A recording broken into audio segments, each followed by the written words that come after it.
RSS ও BJP এদের মধ্যে গোলমাল চলছে।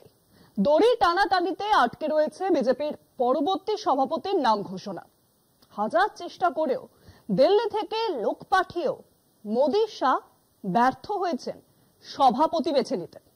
এই মুহূর্তে বিজেপি ও আরএসএস এর মধ্যে যোগাযোগের দায়িত্বে থাকা অরুণ কুমার কিছুই করতে পারছেন না।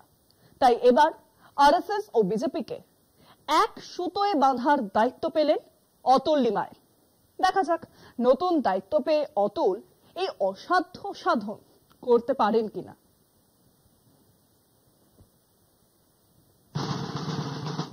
জাতীয় স্তরে আরএসএস এর সঙ্গে বিজেপির দূরত্ব বেড়েই চলেছে। সে কারণেই এখনো ঠিকই হলো না বিজেপির পরবর্তী সর্বভারতীয় সভাপতি। সম্পর্ক যে স্বাভাবিক হয়নি তা বেশ ভালোই বোঝা যাচ্ছে নরেন্দ্র মোদী অমিত শাহের দলের জাতীয় সভাপতি বেছে নেওয়ার ব্যর্থতা থেকেই।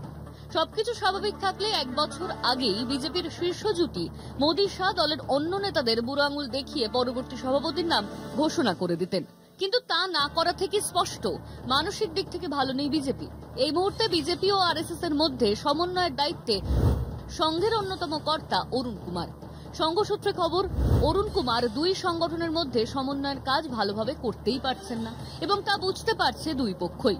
বাংলা সহ 5 রাজ্যে বিধানসভা নির্বাচনে বিশেষ দেরি নেই। সে কারণেই আরএসএস ও বিজেপির মন্নান্তর বা অসৎভাবে দ্রুত নিরসন জরুরি।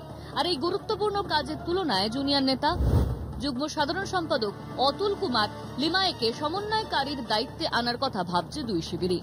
প্রসঙ্গত, মহারাষ্ট্র বিধানসভা ভোটে এনডিএর জয় এসেছে অতুল লিমায়ের হাত ধরেই।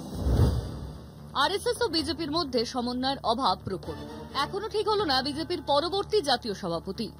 বিজেপির পছন্দের নামে আপত্তি সংঘের। মোদী শাহ জুটিও দলের সভাপতি বেছে নিতে ব্যর্থ। দুই সংগঠনের সমন্বয়ের দায়িত্বে আসছেন তুলনায় জুনিয়র নেতা অতুল লিমায়। অতুল লিমায়ের হাত ধরেই মহারাষ্ট্র বিধানসভা ভোটে এনডিএর জয় এসেছে। নরেন্দ্র মোদীর নেতৃত্বে এনডিএ তৃতীয়বারের জন্য ক্ষমতায় এলেও এককভাবে বিজেপি এবার সংখ্যাগরিষ্ঠতা পায়নি।